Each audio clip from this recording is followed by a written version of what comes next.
In this video, I'd like to tell you about the idea of vectorization.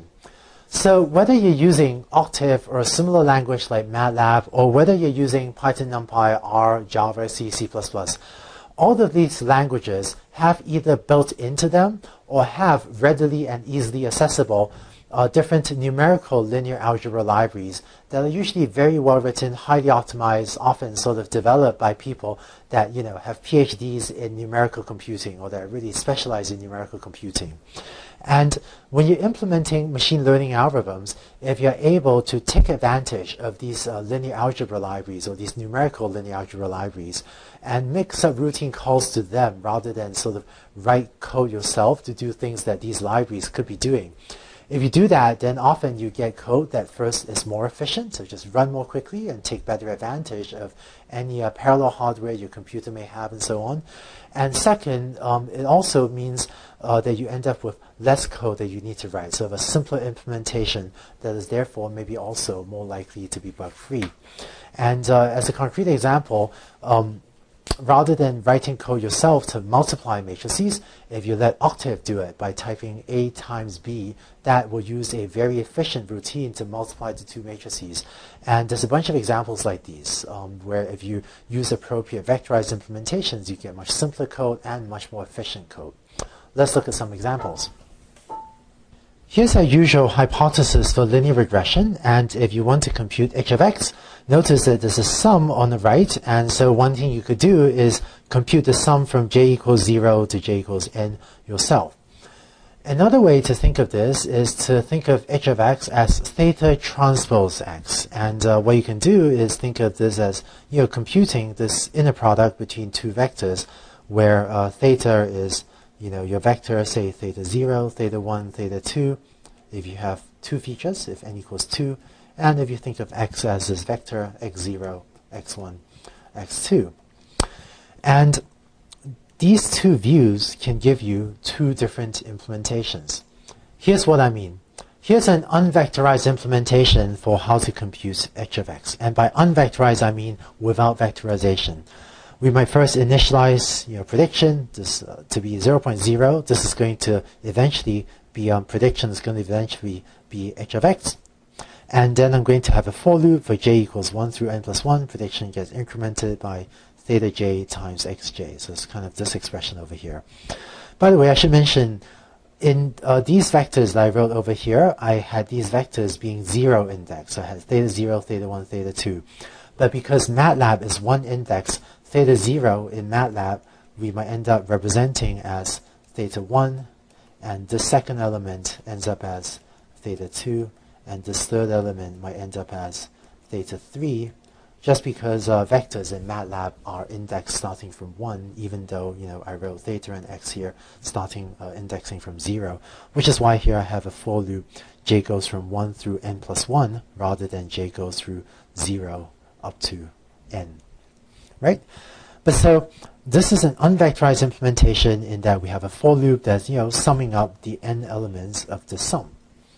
In contrast, here's how you would write a vectorized implementation, which is that you would think of x and theta as vectors, and you just set prediction equals theta transpose times x. You're just computing it like so. So you, instead of writing all these lines of code with a for loop, you instead just have one line of code, and what this line of code on the right will do is it will use Octave's highly optimized numerical linear algebra routines to compute this inner product between the two vectors, theta and x. And not only is the vectorized implementation simpler, it will also run much more efficiently. So that was Octave, but the issue of vectorization applies to other programming languages as well. Let's look at an example in C++.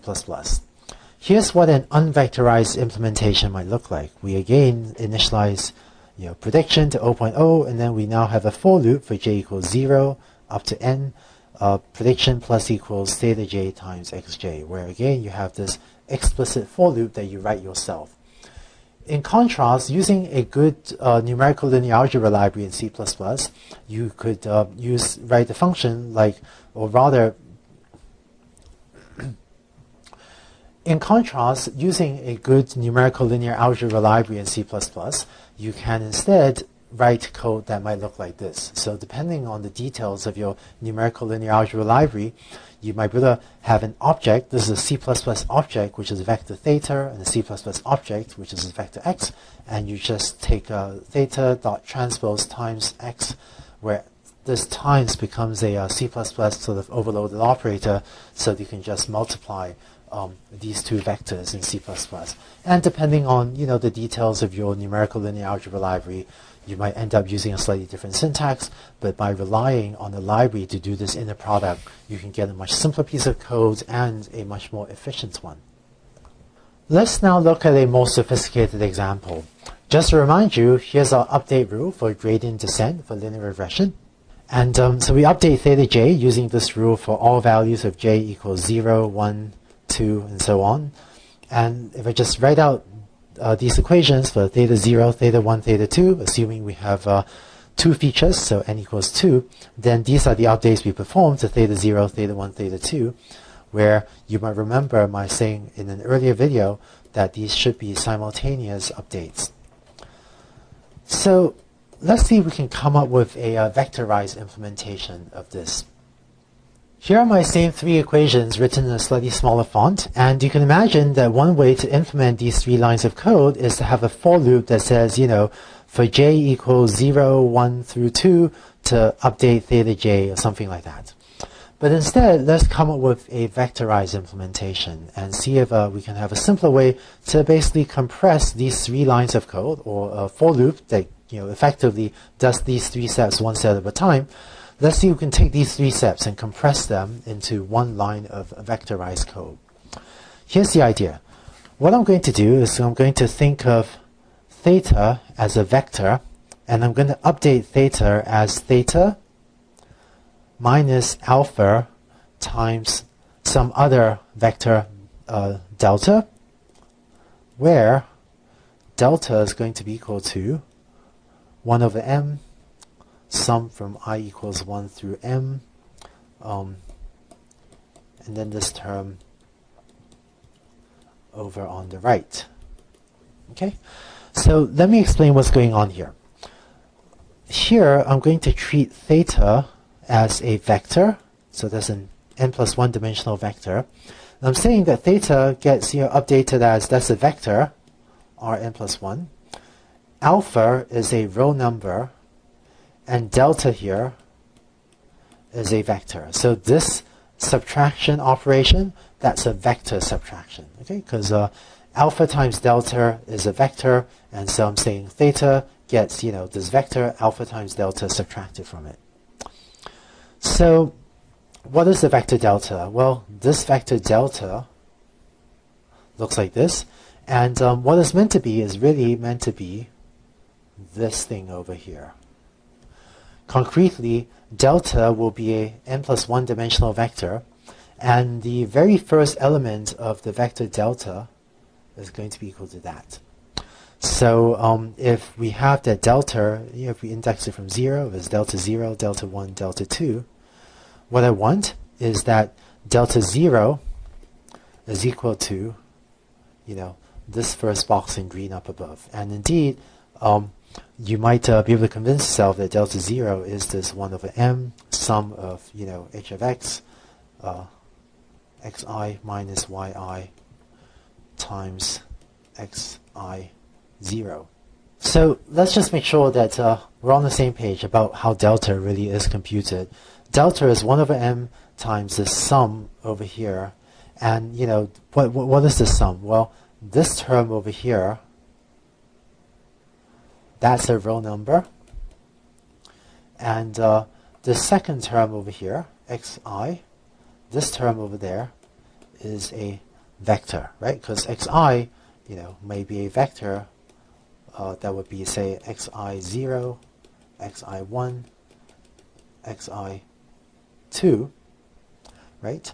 And what is the summation? Well, what the summation is saying is that this term, that is this term over here, this is equal to h of x1 minus y1 times x1 plus h of x2 minus y2 times x2 plus, and so on. Okay, because this is a summation over I, so as I ranges from I equals 1 through m, you get these different terms, and you're summing up these terms here.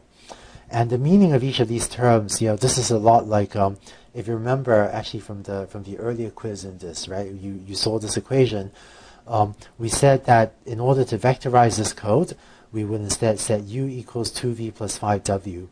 So we're saying that the vector u is equal to 2 times the vector v plus 5 times the vector w. So this is an example of how to add different vectors. And this summation is the same thing. This is saying that this summation over here is just some real number, right? That's kind of like the number 2, or some other number, times the vector x1. So it's kind of like, 2 times v, instead with some other number times x1. And then plus, instead of 5 times w, we instead have some other real number plus some other vector. And then you add on other vectors, plus dot, dot, dot, dot, dot, plus the other vectors, which is why overall, this thing over here, that whole quantity, that delta is just some vector. And concretely, the 3 elements of delta correspond, if n equals 2, the 3 elements of delta correspond exactly to this thing, to the second thing, and this third thing, which is why when you update theta according to theta minus alpha delta, we end up carrying exactly the same simultaneous updates as the update rules that we had on top. So I know that there was a lot that happened on this slide, but again, feel free to pause the video, and I'd encourage you to sort of step through the different, if you aren't sure what just happened, I'd encourage you to step through the slide to make sure you understand why is it that this update here with this definition of delta, right? Why is it that that's equal to this update on top? And it's still not clear. One insight is that, this thing over here, that's exactly the vector x. And so we're just taking, all 3 of these computations and compressing them into one step with this vector delta, which is why we can come up with a vectorized implementation of this step of linear regression this way. So I hope this step makes sense, and do look at the video and make sure and see if you can understand it. In case you don't understand quite the equivalence of this math, if you implement this turns out to be the right answer anyway. So even if you didn't quite understand the equivalence, if you just implement it this way, you'll be able to get linear regression to work. But if you're able to figure out why these 2 steps are equivalent, then hopefully that'll give you a better understanding of vectorization as well. And finally, if you are implementing linear regression using more than 1 or 2 features. So sometimes we'll use linear regression with tens or hundreds or thousands of features. But if you use the vectorized implementation of linear regression, usually that will run much faster than if you had, say, your own for loop that was updating theta 0, then theta 1, then theta 2 yourself. So using a vectorized implementation, you should be able to get a much more efficient implementation of linear regression. And when you vectorize later algorithms that we'll see in this class, is a good trick, whether in Octave or some other language like C++, Java, for getting your code to run more efficiently.